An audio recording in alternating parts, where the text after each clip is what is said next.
himself, gonna be eating a shock dart, but he's able to makes it. Win anything. Sam, defend your team, because they haven't won. Strap yourselves in, it's another 1 hour episode. Oh, yeah. Spike defused.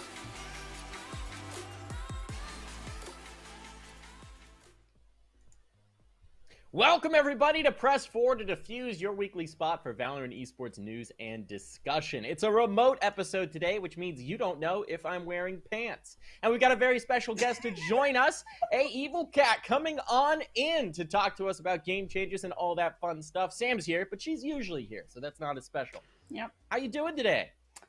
I'm doing good. I'm glad to be, in here, just get to kind of chat about some Valorant with you guys. There's been so much going on in the last couple of weeks. Tons of tournaments, like every roster change you can imagine under the sun. So I'm sure there's kind of a lot for us to delve into, which is exciting.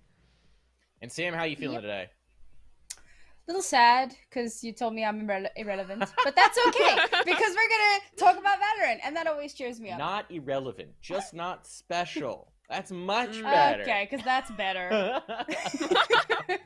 We do have a lot to talk about, though, so let's go ahead and dive on in. There is news aplenty this week. There's been about 1 billion roster announcements. One of the first huge announcements that we're just going to talk about is that NBK has announced that he's moving over to Valorant, retiring from competitive CSGO for the time being and switching games. Now, for anyone who doesn't know who NBK is, NBK stands for Natural Born Killer. He is a storied French Counter-Strike player, 2-time major winner, multiple-time HLTV top 20 player of the year, incredibly accomplished player. I think they had some statistic. He had like 52 first-place trophies. Just an incredible player. Huge career, known as the Kingmaker in the French scene, was a part of pretty much every successful French roster going back a decade plus at this point. He is a very storied player, long playing career, back in a Source, I believe, and now making the move over to Valorant. This is huge. He's under contract with OG.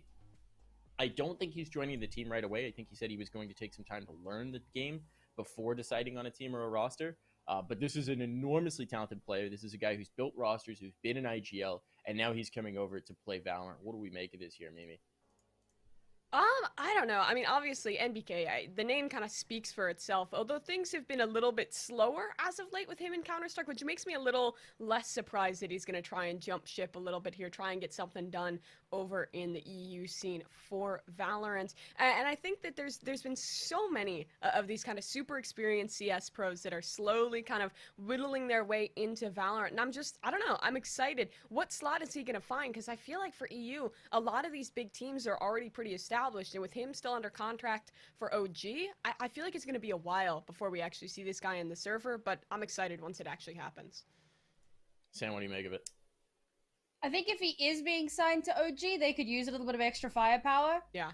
This is something that we're going to delve into a little bit later when we actually get into brackets for VCT, but like OG already out in the opens. They didn't make it to the next round, so a bit of fresh blood is probably a good idea, and especially a storied, pedigreed player, one who I know absolutely nothing about. But if my timeline is anything to go by, he's going to be a massive asset to the team. So let's hope that he figures out whatever it is he needs to figure out, learning the game, practicing, getting some time in the server, and can jump on in and help get whatever team he joins to a good position. The interesting thing about NBK to me is that, yeah, you're right that his prospects have cooled a little bit, but I don't think that was a question of skill, right? When he was removed from the OG roster, it was more of like a dispute in the way they wanted to take the roster between him and Alexi B. And then he spent time on the bench. He played with Double Pony. OG allowed him to play with Double Pony. They qualified to events. They did really well, actually, as part of Double Pony. But he's got a massive buyout, presumably coming from OG. There were no real contracted opportunities where anyone was willing to splash the cash to get NBK at this point. So I honestly think if he had waited out the contract, and I don't know how long that contract is or when the period of being benched would potentially end, there would have been opportunities at some point in the future in Counter-Strike. But I think in his statement, he talked about the fact that playing in Double Pony, he didn't feel the same excitement to teach young players, to build up a new project. Yeah. And so with that in mind, it's time for a new thing. It's time to check out a new thing. He also didn't rule out going back to Counter-Strike sometime in the future. But this is one of those moves where it's not a player who's completely washed. It's not a player who won't have other opportunities. It's a player who says, you know what, it's time to try something else. And Valorant is that thing. So I think this is really exciting for the Valorant scene. And I think that this could be huge as well for the French Valorant scene, which seems like it has a lot of talent with teams like Mega Institute and the players on OG OG and players in different rosters. I think that it's pretty cool to see a story player like MBK come over and potentially build a new project in Valorant. I think if you're OG, you're like, oh, thank God, somebody we can actually build a roster around. What were we doing? Like, why can't we win anything? Nathan, figure it out. I suspect that's what they'll do when he's ready to actually start competing.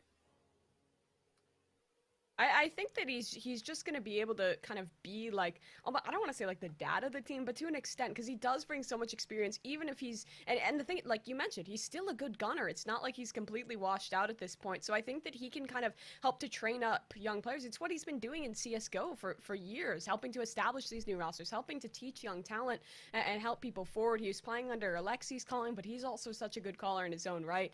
So I'd love to see what his kind of brain can bring to this game, because I think a lot of people in Valorant can kind of sleep on experience, because there's a lot of very strong, very good young gun players, but there's something to be said about someone with that kind of heritage behind them and someone who's such a strong IGL. So I think wherever he does end up, if it's an OG project team or if he's kind of waiting for his contract and going somewhere else, it's going to be exciting to watch. I'm also trying to think about it, and I think he may be the most winning player to make this swap at this point.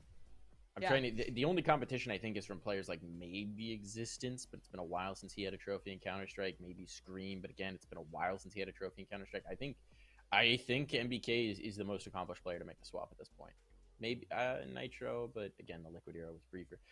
Anyways, I'm gonna move on because there are so many roster moves to talk about this week, especially in NA, obviously with the VCT starting up. If you're here for VCT games, sorry, check the calendar. It's not right now. They will be soon, but they're not right now.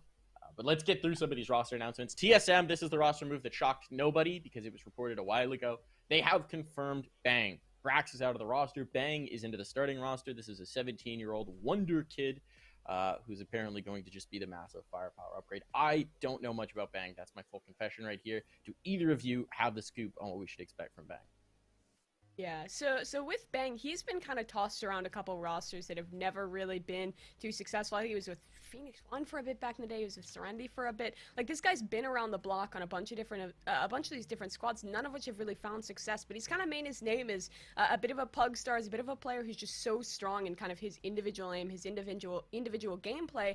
And I think that's what TSM needed. It's a team with a lot of older players, a lot of veteran players who are very smart and can go huge in the frag department when necessary, but it felt like they were almost lacking on that person who can just kind of be like full send, full on aggression, and I think that's what Bang adds. It's a bit of a firepower upgrade, and it's also kind of bringing some young blood, some new ideas into a team that really kind of needs to reinvent itself, because let's be honest, the showing from TSM recently has been pretty bad for an org of their caliber, so maybe this is what they need to kind of live up to those expectations.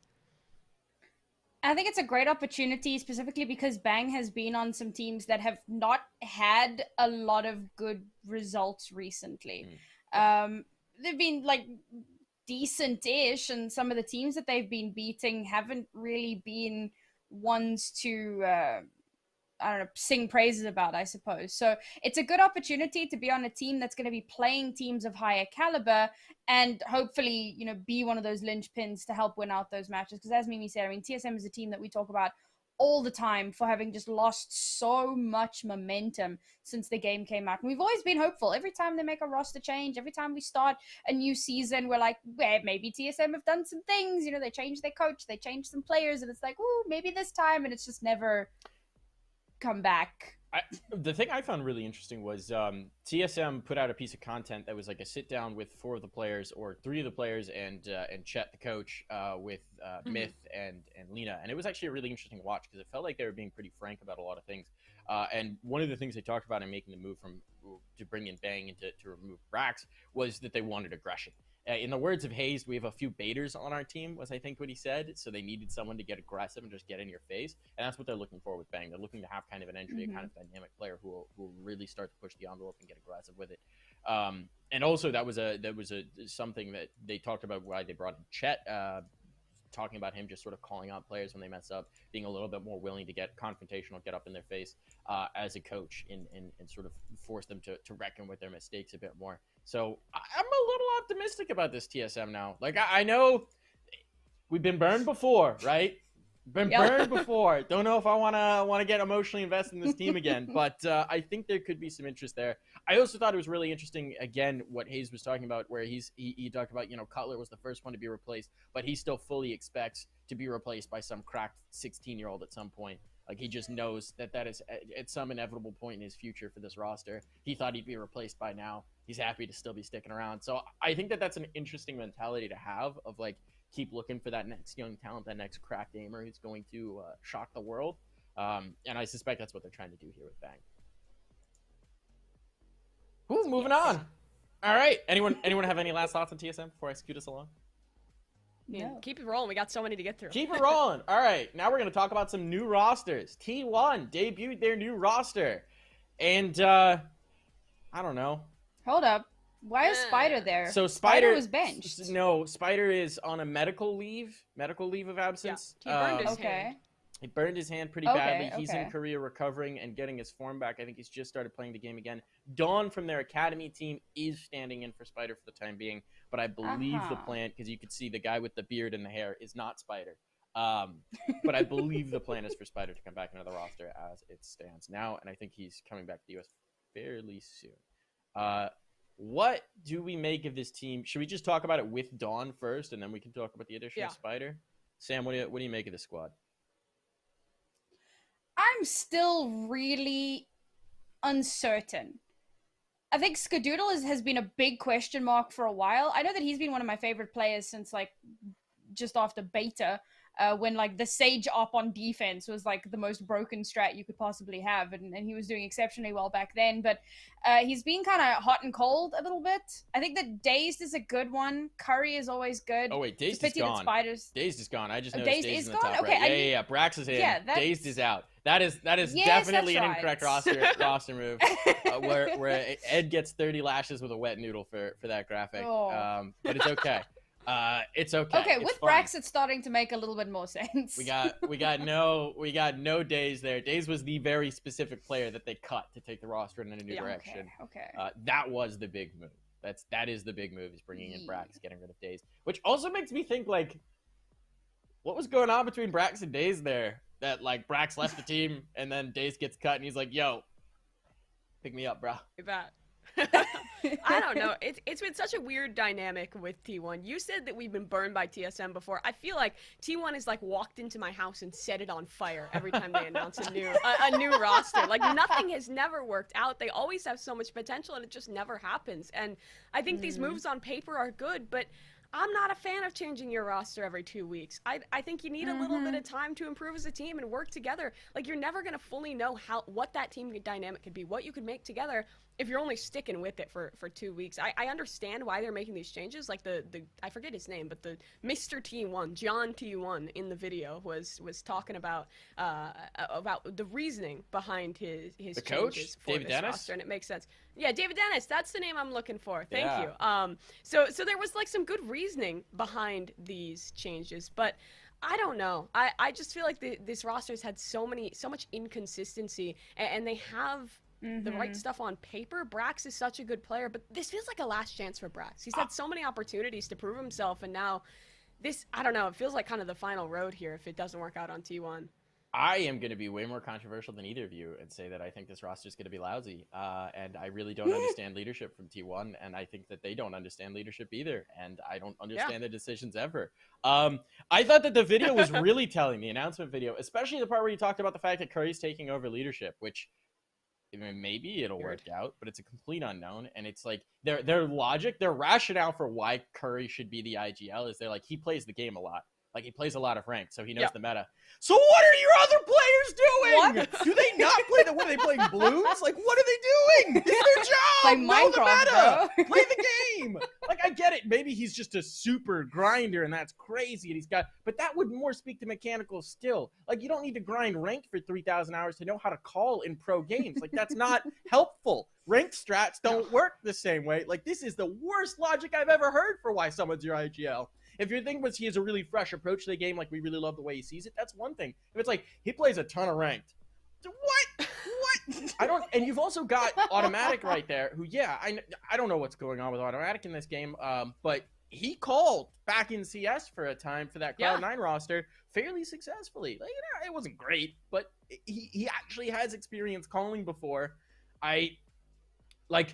Curry is a super talented player. And I really hope T1 doesn't ruin him by thrusting too much responsibility on his shoulders and not letting him just kind of ball out in the way that we know Curry can. I don't like this team very much. I will be completely honest about it. I'd like to be wrong. Again, big fan of Curry, big fan of Automatic and Ska from back in the C9 days and CS, right? Like,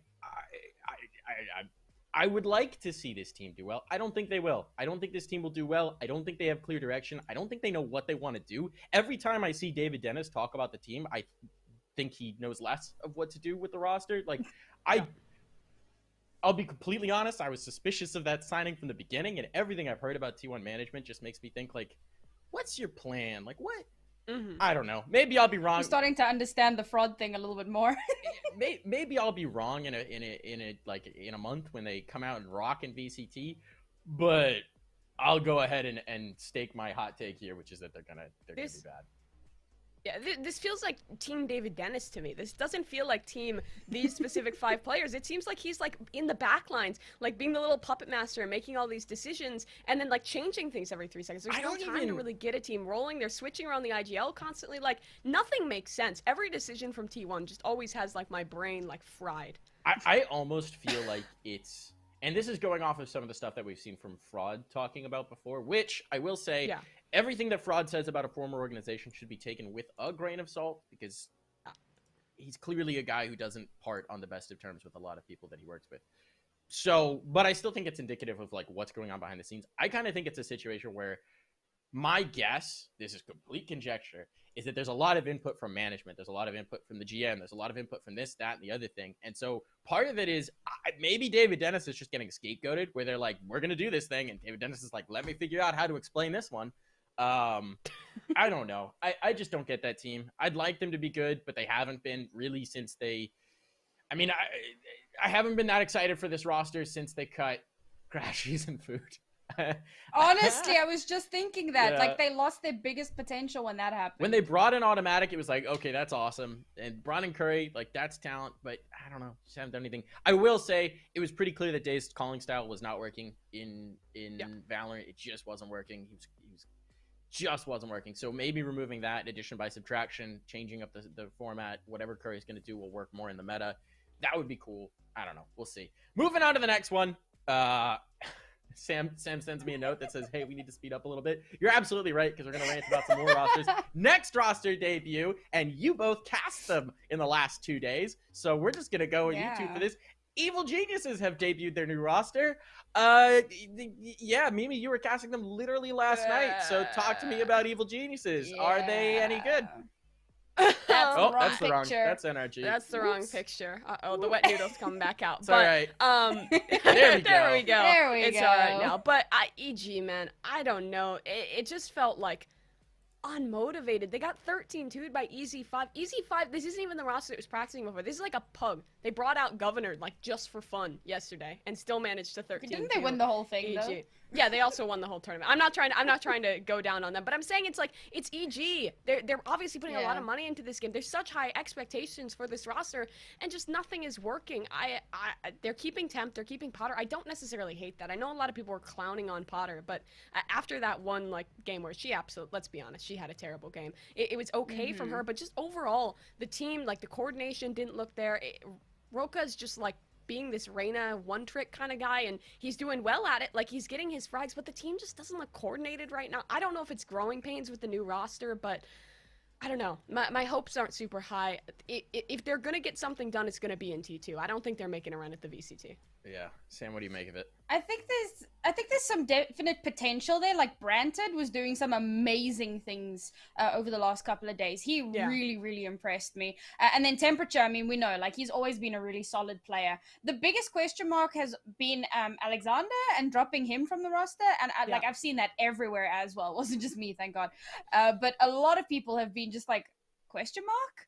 The one change that I think is actually good for everyone involved to a certain degree is Claudia, because I know that Claudia was playing the Omen for a long time, but we got to see her playing the Jet in Game Changers with CLG, and goddamn, why has she been in Omen jail for all this time? Like, okay, it sucks that she's not with this great organization anymore, but you know, maybe CLG pick her up, she's back in an org and she gets to play an agent that she really, really rocks at. The loss, however, does come for Evil Geniuses because, like, the rest of the roster, so Temperature and Branted, amazing. Fer does some really cool stuff. I'm still not sure how to pronounce that, but I got yelled at by Twitch chat. Is it Foe? It's Foe. Okay. It's not named after the soup. It is just Foe. I know. Okay. I've hated it. We got yelled for at as a long lot as for he's that one, had so I it, wasn't and- sure. But he is very insistent that it's pronounced Foe, not Pho. Very insistent. Okay, cool. Yeah. And then Roka's the big question mark because the whole one trick thing. So it's, I feel like there's potential, but as Mimi says, probably not for T1 level. Yeah, so here we have the graphic that shows the three players that have been added. So Potter and Temperature sticking over from the old roster. We got Branted, Foe, and Roka coming in. I like how they have Roka on the KO, so maybe Roka will be playing KO more, but right now Roka is playing Reyna in literally every game, every match that they've played. And I found that really interesting when they put the statement out where they were like, we decided to make this change because we needed a roster that could adapt to the meta and shift and be more flexible. Like, why did you sign a guy who's only played Reyna since she was released? Like, I don't know. Roka's a fun player. Roka is a very fun player. I would like Roka to have success. But if you want versatility, he's probably not the guy to go to, right? Like, Roka plays like Roka. It's just always been his thing. It's always been his thing. Foe's interesting. He was part of a very fun Built by Gamers roster that accomplished quite a bit. They couldn't quite get over that hurdle, but I think that he's a capable player.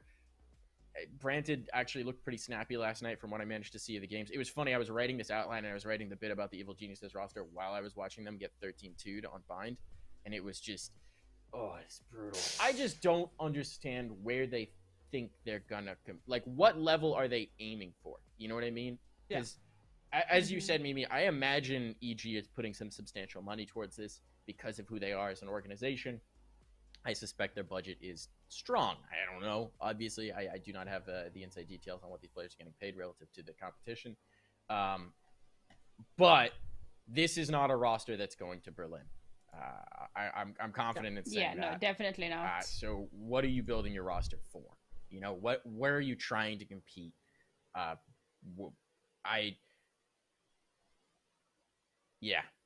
where I'm at with it. I still don't, I know you say like you don't mind Potter still being in. I will still say it's very weird that someone unretired from years of being an analyst came back in, wants to go pro. It is still working as an analyst, which she's very good at. I will qualify. She's a very good analyst, and obviously has a lot of competitive experience, but it's like, it's just a weird person to pin your whole roster around. And she's clearly the centerpiece and clearly the captain, and clearly that's who they're building the roster around. And it's just kind of a weird decision to me. I'm wondering how much is that the reason they kept her, and how much is like them actually wanting to keep her on as a player. Because I'm gonna be real, the performance has been it's been out of her in the previous iteration. In this iteration, she was doing better this event, but it wasn't anything convincing in my opinion. Like I know, like I'm not gonna like say any names, but I know like a friend's team who was gonna scrim EG, and then they had to cancel their scrims because she was on the desk for Masters. So like it's like what are we committed to? What are we committed to here? Because I feel like a name like EG, you should have a team that's fully committed to being your Evil Geniuses roster, that's gonna succeed, that's gonna make runs at VCT. I don't think EG is an org that's gonna be satisfied with staying in T2. I'm honestly expecting if they don't turn the ship around right now, I'm expecting more roster changes, and I don't know what that's gonna come with, but I think that like the first 5 players that they had signed, maybe besides Temp, it might be like Noble, but they have one survivor. It might just be like Temperature holding down the ship, and then everyone else kind of getting built up with him. So I don't know, man. I don't think EG is going to get too much done with this roster, to be honest. I don't really get the decision fully. Hit it, Sam. I see the finger going up. You got some thoughts here. Yes. So I don't see Evil Geniuses being the kind of org where it would be a case of we'd like to have a female player for the sake of, you know, showing inclusivity and so on. But if they were, there are some exceptional female players who I think kind of slap Potter around. I think Potter is exceptional and her analytical mind is fantastic. I could see her being like a coach or an analyst for the team and then doing a little bit of the extra work for broadcast, whatever, much like what Mitch was doing for Alliance for some time. And then, of course, the schedule got away from him. Like, I could see her doing something like that. If it was a case of having a female player for the sake of having a female player, which I don't think it is, but if it were, there are some exceptional female players in the scene right now that could slot in. Yeah. Just as, like, really, really well. I mean, Yeah. we saw a lot of that talent over the last 2 weekends. So, like, that, to me, is just weird. I think it has more to do with her brain than anything else. But again, I'd rather see her in an analyst role. It does, and I get that she's calling, but it's not like they've been lighting the world on fire with their calling either. Like, I don't know. Watching their games, there's not a lot to pin a hat on to really get excited about. I'm going to move us on because otherwise we'll just keep ranting, and we've got so many more roster moves to go through. We're All so right. good at this. So ranking. NRG we'll go quickly through this one. I think everyone's pretty excited to see Weeded on a roster. I will say I feel deep pangs of sympathy for the NRG social media guy who every week they go, all right, so we got a new roster announcement. We need a new graphic, new video. They're like, oh, God, seriously, again? You guys can't keep a roster for 2 damn weeks? But I am happy to see Weeded find a home. I think that's very nice. I just want to say, called it. I think you did, yeah. We speculated about this like 2 weeks ago, and I was like, NRG Weeded called it. I'm so excited. I'm really looking forward to it. We speculated so much, like, why did XZ drop them? What the hell were they thinking? Like, Weeded is amazing. Oh, maybe it's because he's a Viper one trick. No, but he can learn other agents. There's gotta be something more to it. I'm gonna keep this going here. Speaking of XZ Zekin has been announced. All right. Way! So we got the players coming in there. Zekin is apparently a very hot commodity. Was prized by quite a few people. What do we make of Zekin here, Mimi? I love this. Zekin was so impressive to me back when they were on Noble, and even before that. He's such a young guy. He's 16. He was the IGL for that old Noble squad. I think now he's just going to kind of get to be a zoomer aimer because he goes into a squad with a lot of very experienced players that can help to form this talent. I like that XZ's taking the risk on him. I think he has so much potential. Yes. All right. Yes. All right. Moving on. We love it. Keep We love it. I think you summarized it pretty well. Moving on to the next one. Dark Zero finally announced. We knew this was going to happen. The Hunkabonkulos. Yep. Or It's been like Kiki months Koalas. that we knew this. Yeah. It's been so long. Well, so there was the whole thing with their 5th where they were trying to figure out if their 5th would be able to play, which is what I suspect. But yeah, we knew about this back in April, I want to say. Kohler is their 5th, which I like because I'm a big Kohler fan. Love to see him actually on a roster that will presumably hold him for longer than a month, hopefully. Yeah, this is pretty cool. Do we like this roster? Hot or not? Hot? Hot-ish? All right, give me the temperature check. Lukewarm. Yeah, I'm gonna give it a lukewarm. I think that to be honest, I think the roster has potential. When they were the Honkabonkalus, they made that nice little run into the VCT. I think Kohler's a really strong pickup for them. They're also under this new DZ squad. They're going to be able to commit their time in. A lot of these players had full-time jobs before. They were talking how they only got to like scrim and prac like twice a week, and they still made that crazy run into VCT. I don't think they're going to have their performance in this set of VCT. I don't think this open qual is going to see them making it into the closed event, but I think they're a roster that can grow. They get to play on what, well, it's not really LAN, but they get to play in a boot camp together. They get to build that team synergy, try and get something done here. And I think that over time, so long as DZ sticks with this and doesn't pull a T1 or an NRG and drop the roster after 5 minutes, then I think that there's going to be something special to see here. I'm into it. Sam, you into it? We're into it. I'm keen to see it. Moving on. Next roster announcement. Noble announced their new roster. They've got their new squad coming in. Pain, B-Dog, Frosty, Leviathan, Precision. Hot or not? Hot or not, Sam? I'm gonna go with pretty hot. Yeah, I really enjoyed watching them this past weekend. They didn't win, unfortunately, but B-Dog could basically rename himself to Bulldog with the amount of value that he'd been getting with the Bulldog in some of the most ridiculous eco rounds. Precision and Leviathan are just so freaking good. I'm looking forward to seeing how this team improves over time. I think that there's still a little bit of growing pains, especially because they've just lost Zekin. But I think with a little bit of time, they're going to be a pretty damn good team. What do I make of it, Mimi?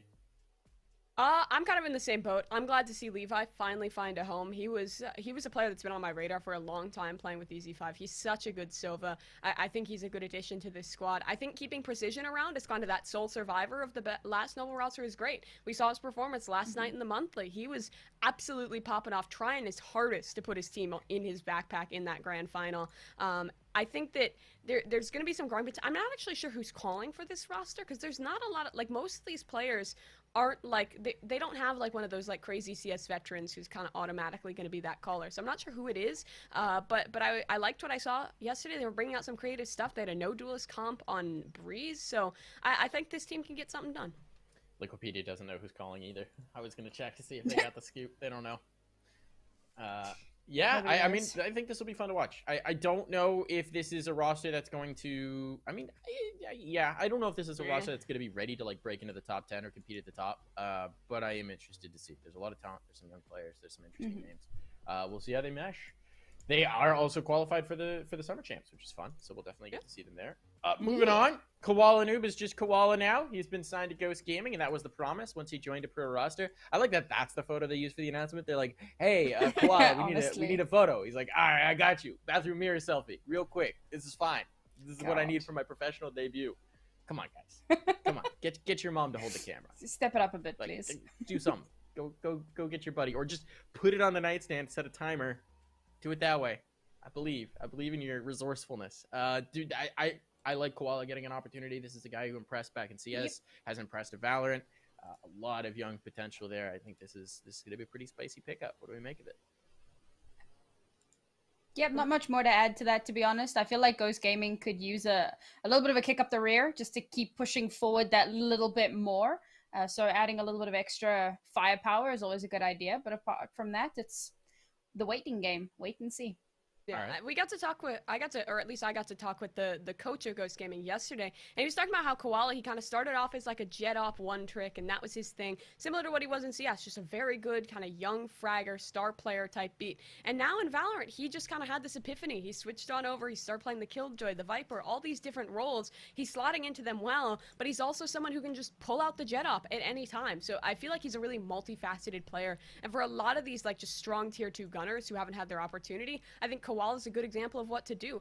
Learn more roles. Make yourself invaluable to a team besides just your aim. So I think he can get something done. This Ghost roster has so much potential on it. Again, it's another one. We've kind of had a bunch of these squads in a row where I don't know if they're going to make a run at VCT, but I think they're at least going to be very strong in the likes of like summer champs or more kind of smaller tournaments. Yeah, I think that there's a lot of noise there. I am curious to see. There will probably be another change coming for Ghost. We'll get into it when we're in the rumor corner, but there's apparently Dazzle's reported to be moving over to LP, so that might be a change coming out, but we'll move on for now. Still, that roster does have a lot of potential on it.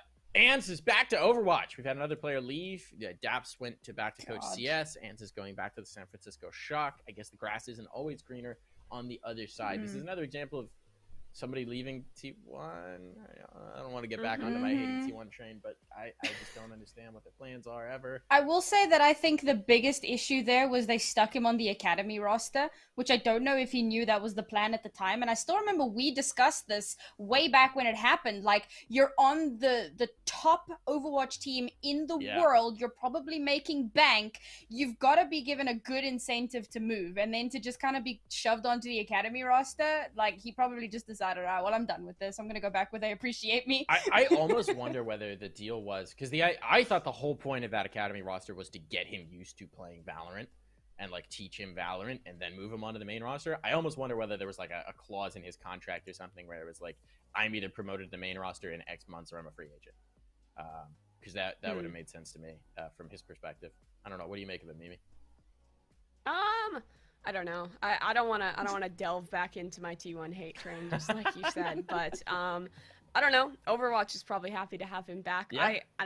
I didn't feel like anything was convincing when he was playing in Valorant. Like, I don't know. He said he didn't really have a passion for the game. I'm surprised. Why did you move and jump ship to Valorant if you didn't know if you had a passion for the game? Because Overwatch is dying. Well, Overwatch kind of, Overwatch is Overwatch. Makes sense, but still, I don't fully get the decision. I guess good for him to know what he wants and to get back in there. I'm sure he'll probably find much more success than he would have with T1.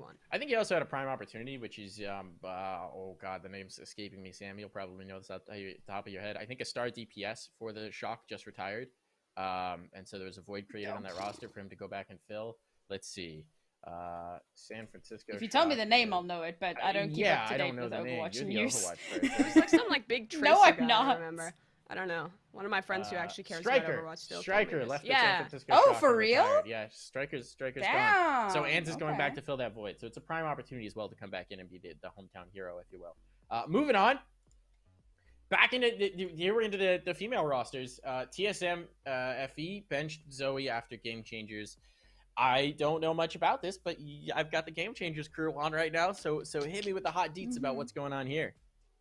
Yeah, I'd love to start off with this one because Zoe's a good friend of mine.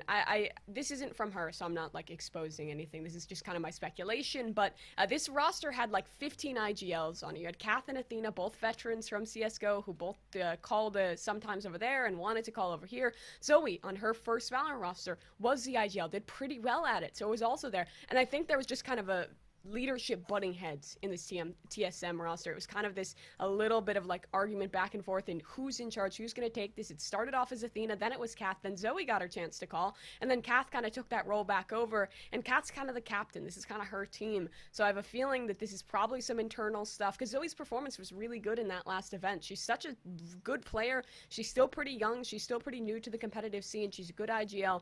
I'm disappointed that it's not going to be the opportunity on TSM, because I thought they could really get something done. But it was another 5th place finish at Game Changers, so obviously disappointing for the org, and maybe this is the change they want to make. So we'll see where she goes next. Sam? Honestly, I was really taken aback to see that it was Zoe. I will agree that TSM probably need to make some changes, given, again, that this is TSM, but it feels like they're kind of following the same trend as their brother team, where they have this really big name, they have the potential to get results, but they just can't quite actually clinch those super, super important games. Now, of all the players, I think Zoe probably had one of the best runs just in their individual games. And it's really strange to see. But if it was like an internal thing, then you can almost see this as being like the excuse they needed to make this particular change. I don't know if that's true. Again, I'm just kind of piggybacking off of Mimi's speculation. But honestly, I don't really see another reason, because like she was really good. Okay, you got to make changes, but why are you getting rid of Zoe? Yeah. It's wild. Yeah.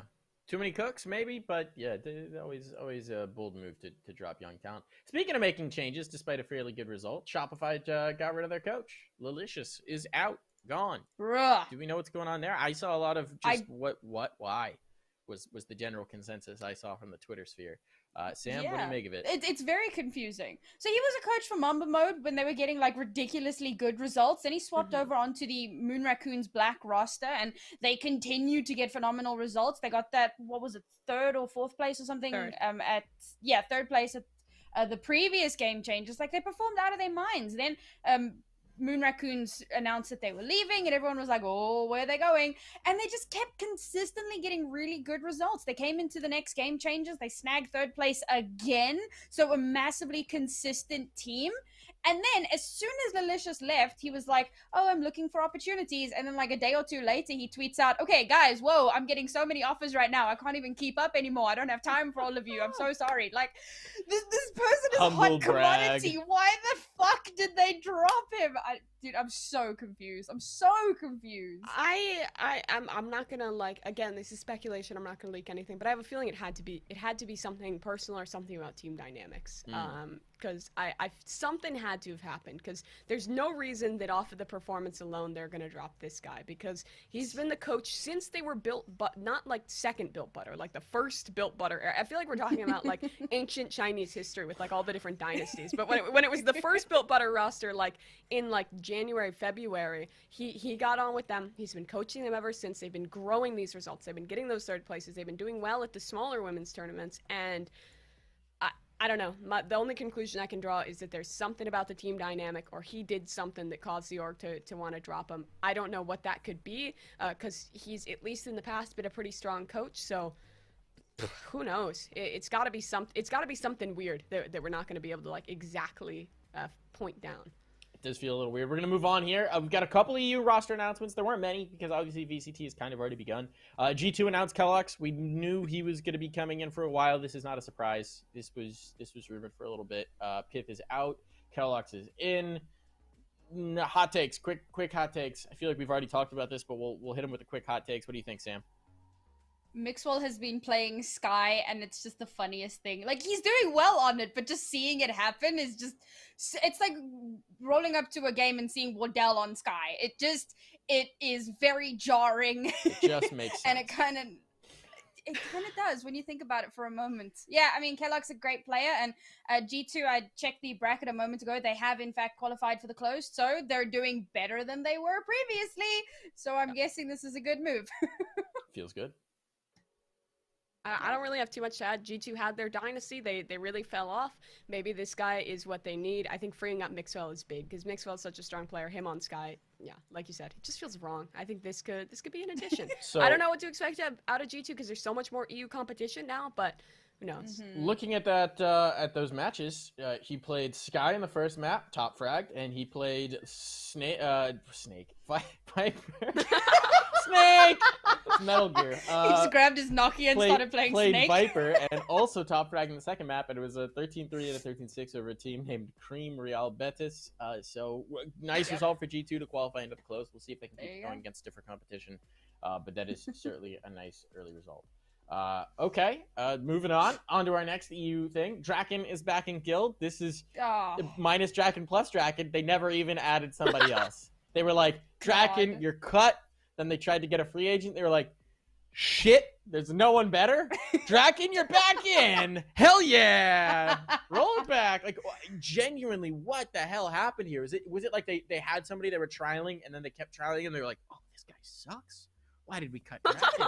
Like, oh, bring him back. Why do you cut someone if you're still trialing? Oh. This feels like a T1 moment. Just like minus Brax plus Brax. Like, what? I don't get org management just never stops to make me mad, dude. The best part is they didn't say we have decided that he's off the bench. They said we've decided to re-sign Draken, which means they cut him. They didn't bench him. He didn't go inactive. They cut him and then re-signed him to a new contract. Who is making this decision? Just like George Costanza quitting his job one day and then showing up the next day. Like they were just like, oops, we messed up. Reverse it, undo, throw some white out on that. We're good to go. Retcon it. I think one of the funniest parts of this is like, so Draken gets dropped. He probably didn't find anything better as well, because it was just before VCT started. So suddenly Guild comes crawling back and says, actually, by the way, we kind of need you. And he's like, oh, thank God. Yeah, I will say, yes, please take me back. Based on Draken's communications about it, it seemed like he genuinely was super happy for his time on Guild and like didn't have any ill will. Maybe that's just him having a very good PR department. But his tweets were like some of the happiest I'm cut tweets I've ever seen of like, I love my players, like I love my teammates, like I grew so much in this. So if they came back, he's probably like, hell yeah, let's do this again. But I just don't. It strikes me as so bizarre to full on cut a player and then re-sign them like 2 weeks later. Yeah, I just don't get it. Moving on though, especially since it's basically an admission of this roster's not going to do what we want it to do. Shit, we didn't get anything better. Might as well tread water. Anyways, moving on. We're out of those. We're into the reports because there are more roster moves. These just haven't been confirmed yet. Holy crap, we've already like gone an hour. All right, I'm gonna blow through these because they're not confirmed yet. Dazzle and Ban to LG. I'm not even gonna let you guys talk. Tig is gonna stand in for Moose. Moose has a broken wrist. This is what's going on with LG. It's not confirmed yet. This is also apparently just the Geedy's corner because he's literally just all of the roster leaks right now. He's got them cornered. Next one is Truo is going to be going to Immortals. I don't know that much about Truo, but I trust Immortals scouting department with my life at this point. So apparently we found the next star of Valorant is going to be Truo. Baby J is going to FaZe. Marv is going to Envy. I like the Baby J to FaZe move. I am not a huge fan of Marv to Envy. We're going to blow past that. I won't rant about Marv again on this show. Moving on. We've got a clip. A clip to show. This is from an upcoming podcast, which is no longer called Loosely Scripted. It's now called Esports Meta, I think, maybe. It will be coming out next Monday. It's a sit-down interview between Mitch Reams and Tens. We've got a long-form interview with Tens. Not sure how long the finished product is, but they're usually about an hour. So that'll be a really good listen, folks, for you to throw on. You can find that wherever you get podcasts. You can find it on Spotify. That's where I go for it. And we got a clip to show as well. This is Tens talking about KO. About the new agent, you described him as broken in that video. Is that still where your head's at? I always say, like, whenever a new agent comes out, whenever like a new patch comes out, it's always fun just be like, oh damn, this is broken. But really, you'll be able to see what is broken and what isn't broken through competitive play, through scrims, through just playing in everyday like ranked or whatever. That is the easiest way to tell if something's broken or busted. Right now on paper, KO does seem pretty insane. I actually just found out like yesterday that you can break the dagger, so that just is game changing. Also, I found out that if he ults, you can see his location from the pulse. So there's just certain stuff that I didn't notice at the time, and I'm just like looking at the straight like kind of like the numbers and not looking at like the small details where damn he can like EMP for like 28 seconds or whatever. So definitely like maybe like when a new agent comes out, I like to overreact a little bit. It's fun. I'll add one more thing. Like KO, definitely I think he will be a top tier pick because looking at his kit, it's actually kind of like classic tactical shooter Counter-Strike style where his flashes, two flash or two ways to throw the flash. You can left click it, right click it, so you can throw it supportively and for yourself with pop flash. He has like the nade or the molly, whatever you want to call it, that does a lot of damage. But straight off, like those two abilities are just classic tactical shooter, and so I definitely think a lot of teams will like utilize that. Now, just for some context on that, that was filmed pretty much immediately after KO was revealed. I think Tens had maybe been hands-on with KO like once at that point, so it is a very early impression of the agent. But interesting to hear from Valorant's star about some expectations with KO and the fact that KO is likely going to be a very powerful presence when it comes to the scene. We're not going to linger on this too long because again, we spent way too long on rosters. My fault there. But give me your hot takes on KO in the meta and Tens' take on it. Hit me with it, Mimi. Double Duelist dead. I think it's going to be Jet, KO, double controller, and then another initiator. Probably Sky along with KO. I like it. I like it. Sam, what do you make of it? I'm just hoping that it does something about the post-plant meta, because that is boring as all hell. And I think it will, to be able to take out things like Lockdown and other really impactful ultimates. Yeah, it's going to be a bit of a game changer. I just have to say, with the patch in general and the direction that Valorant is shifting, I love it. As a CS boy, I love it. Get all these abilities out of here. Like, make it so that you have to actually think about when you use them as opposed to just spamming everything to go in towards the site. I like that a lot more. So big fan of the changes, big fan of KO, big fan of the general meta shift that they're trying to go for. And we're going to rock on. We're going to talk about game changers.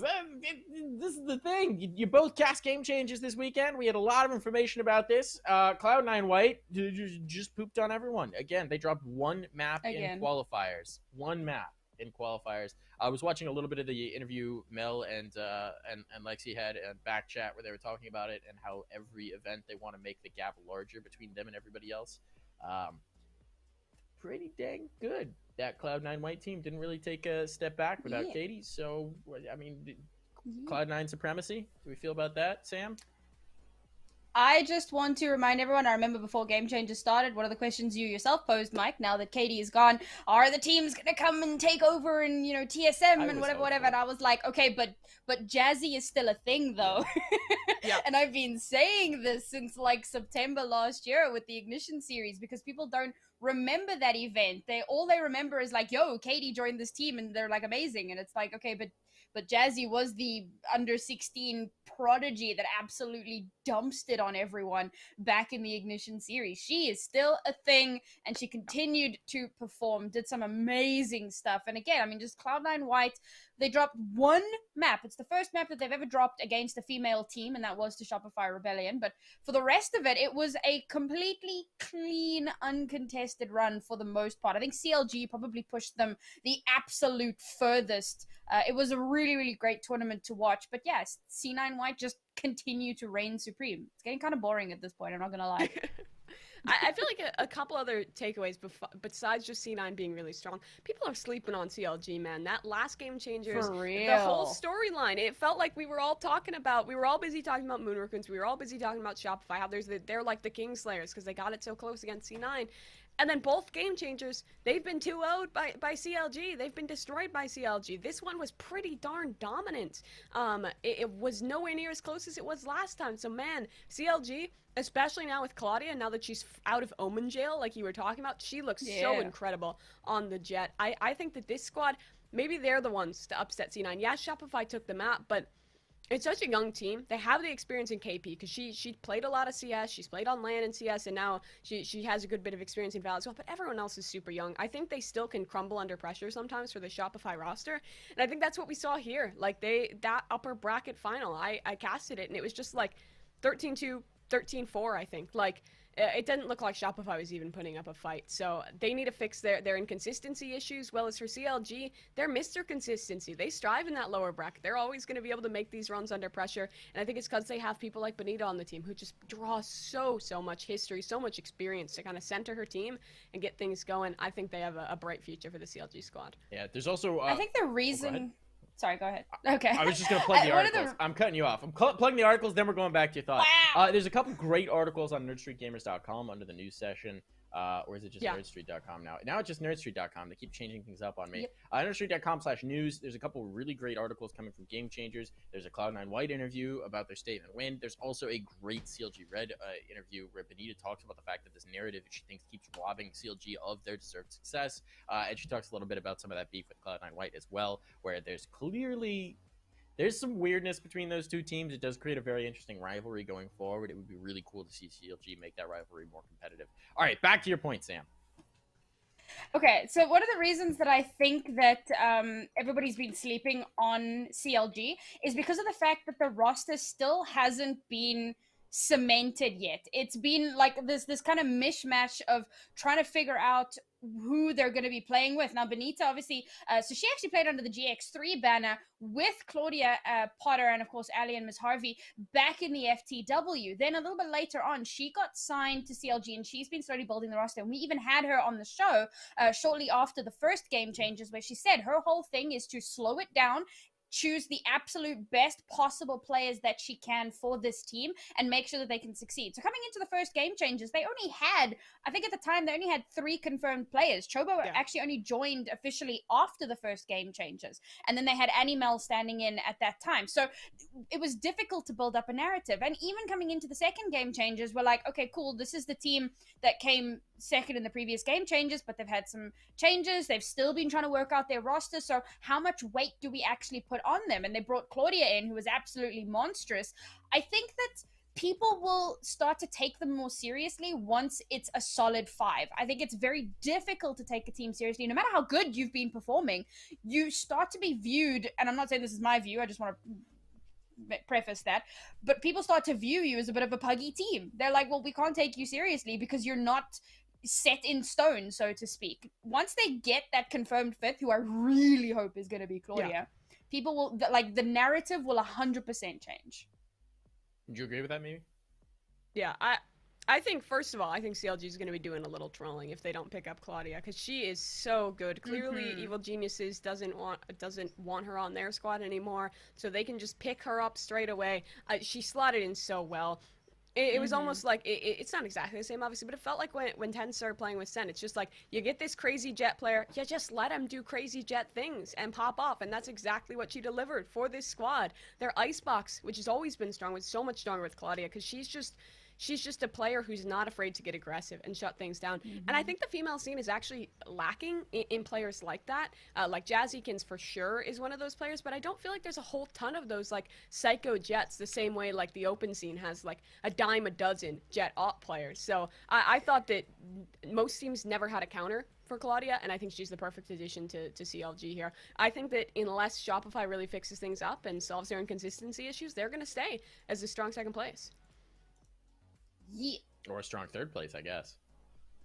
Oh, you mean CLG is going to stay as a strong 2nd place? Yeah, CLG All strong right. second. I Yeah, understand sorry. that sentence there. That just juked me out for a second, but that's my brain, my old brain trying to keep up with these Zoomers. All right. We're going to move on because, again, we're running way over time. But Game Changers was a lot of fun to watch. I enjoyed getting to tune in and checking things out. I think that, again, we'd like to see the gap close between some of these teams. But see, one of the things that Cloud9 White also talked about in their interview, which you can, again, read on nerdstreet.com/news, is they talked about the fact that other teams are now actually signing up for VCT and actually going to compete there is a good sign, because if you want to be better than Cloud9 White, you need to play teams that are better than Cloud9 White, and VCT is the place to go find that competition. So it would be good to see these female rosters again competing more in that regard. Moving on, NSG Summer Champs June Monthly. This happened. I put in the outline that I was going to update this tomorrow after the games were concluded. I didn't update it. Because I'm the worst. Nope. I'm the worst. But we've covered a lot of it, to be fair. Yeah. Like with the roster Yeah. changes to EG and Noble, and we kind of spoke about EZ5 a little bit. I think we've basically covered the major talking points. The only thing that really depressed me is that Virtuoso wasn't able to come out on top because they're like my kind of secret, the team close to my heart, you know? Yeah, that's Anders' team, right? That's right. Yeah, we do. Friend of the show. We do like Anders, friend of the show. Like Yeah. to see him have some success. But EZ5 and Noble do both qualify through to the Summer Champs, so they are now 100% guaranteed spots regardless of circuit points. And obviously those circuit points will help determine the other invites. So teams like Insight, teams like Evil Geniuses are putting themselves in good position to potentially get those invite slots. Yeah, I enjoyed some of the games there, and that was also we got a little bit of window into some new comps, some way that the players are playing, like some setups coming into VCT. It's maybe a little bit of a preview for some of these teams that aren't competing at the top The tier. new but are eco kinda changes. that middle, the new eco changes, absolutely.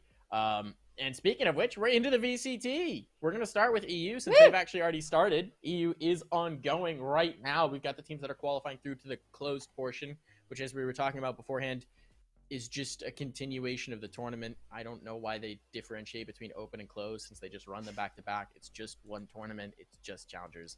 I don't get it. But whatever. This is the competition. Heretics is out. Talk to me about that, Sam. Heretics have boomed. I don't know what is going on. This is a terrible look for the organization, purely because, so we kind of spoke about this a little while ago, and Ryan actually said that Heretics was the team that comes up worse off, and G2 were the ones that come out on top of this. Because, like, Heretics get these big names. They get, like, Artis and Patatek and Monster, and you're like, whoa, this team is stacked. And then they get knocked out by BK Rog? I don't even know who that is. I went and I looked at the roster and I didn't know any of the players. And it is not a good look for the organization as a whole. And it's very, very upsetting, I think. It was definitely an upset loss. So, yeah.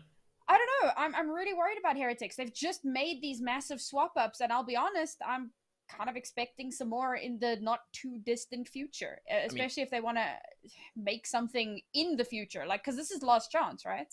Heretics was literally the 1 seed, I think, going into this bracket as well, which makes it hilarious because they're at the top of the bracket.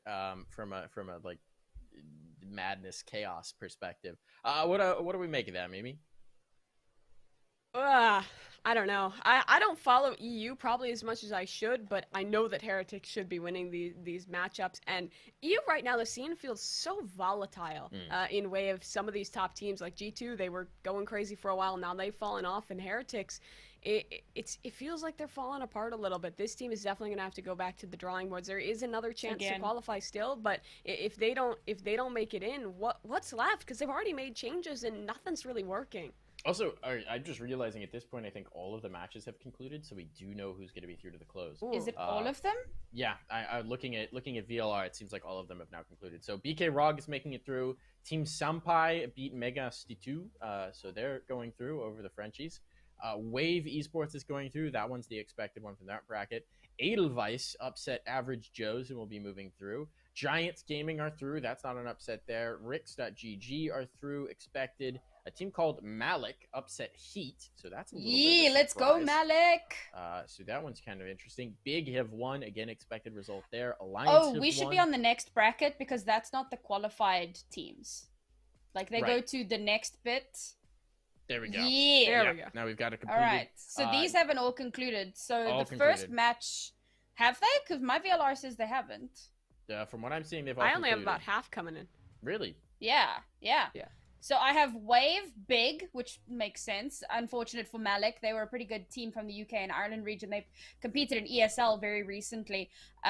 So Big, then Team Finest. That kind of makes sense. They've been around for quite some time. G2 Esports, thank God, starting to get some results. And 10 Star is a team that Ryan actually talks about quite often. They used to be known as Taran Mill, and they just recently won the ESL UK and Ireland. So this is a team that I've had my eye on for quite some time. The last three haven't filled in for me. I may have been reading the wrong side of the bracket. I'm very professional. This makes here. so much Never sense. a mistake. Never a mistake.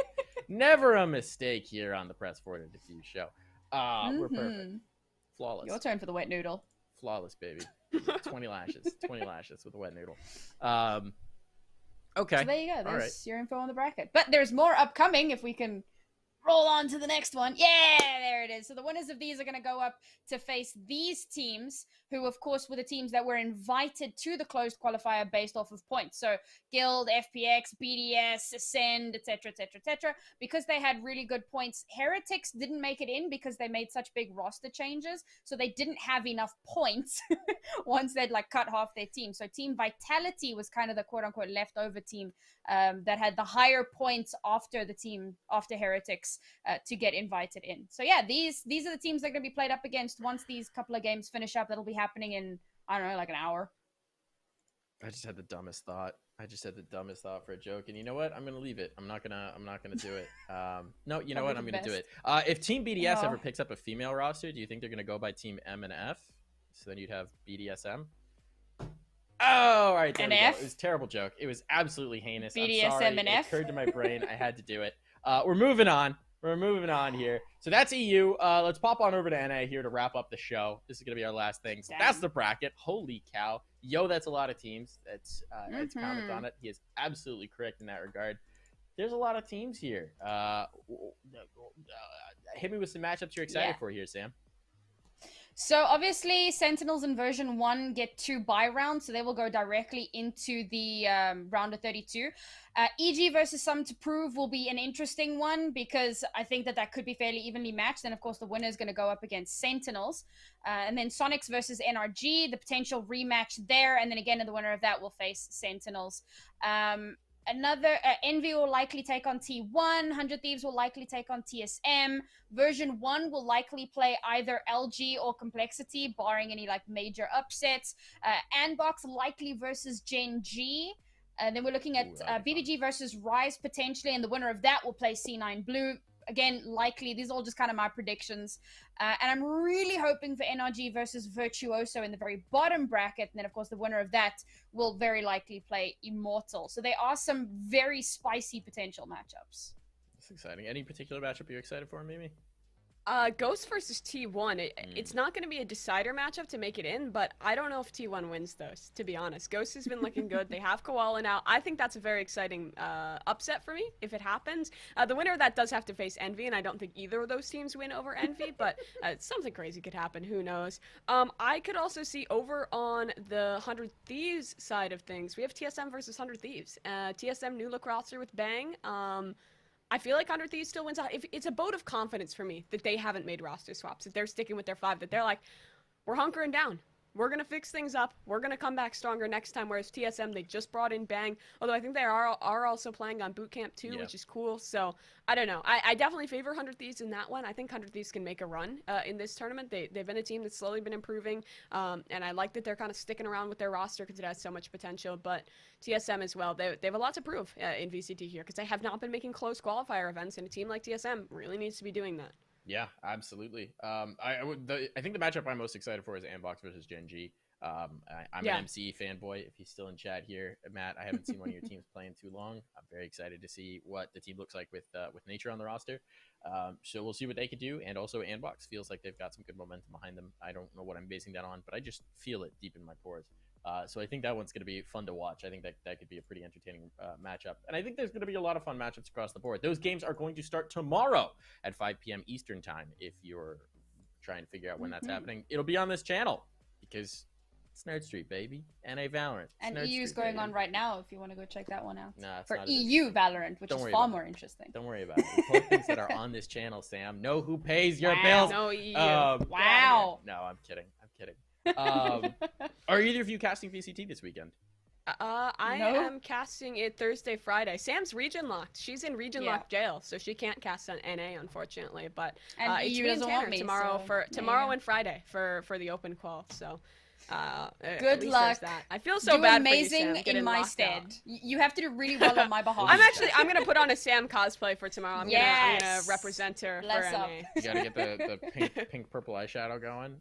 Yep, I'll get that. I saw you it's part of the NYX pack, so it's the pink one in the middle. Oh, I have that then. Okay, I'm so bad at makeup, but who knows? I'll pull it off. I might need a little advice in finishing off my cosplay, but it's not my area of expertise either. Despite the fact that I was a high school theater kid, I can like powder powder my face, and I think that's about it that I figured out. I'm not Guy surprised by liner. that somehow. That I was a theater kid? What is it? My Yeah. desperate need for attention and loudness? Yes. Yeah, it kind of gives it away. Yes. Yeah, Kinda gives it I will away. admit I was as well, unfortunately. so. I Honestly, think same. a lot of casters probably were. I think most casters were, yeah. Performance has a lot of forms, but it all feeds into the same place. And on that note, all the world's a stage, all the men and women merely players, and we're done with our episode. This is Yay, gonna we wrap did things it. up. Thank you so much for tuning in. Check out VCT this weekend. Watch the EU stuff. I know I was joking about that one, but do watch the EU stuff. Definitely watch NA when it starts at 5 p.m. tomorrow. Check out the Esports Meta, the podcast with Tens is going to be super interesting. That drops on Monday, I believe, is the plan. And also go to Nerd Street Gamers or just nerdstreet.com. God, I've been plugging Nerd Street Gamers for so long. It's going to take a while to adjust to check out the news articles about Game Changers. There'll be some stuff about VCT, I'm sure, coming soon. It's a great spot for some in-depth Valorant interviews and more details about that. Thank you so much, Mimi, for coming on as a guest. It was a pleasure to have you on. Anything you want to plug before we kick things off? I don't know. The big one I want to plug, VCT tomorrow. If you want to stay up to date with me, I guess my Twitter is the same down below. Just a evil cat. So besides that, thank you guys for having me. This was a ton of fun. And, hopefully I can be back some other time. All right. Well, goodbye, everybody.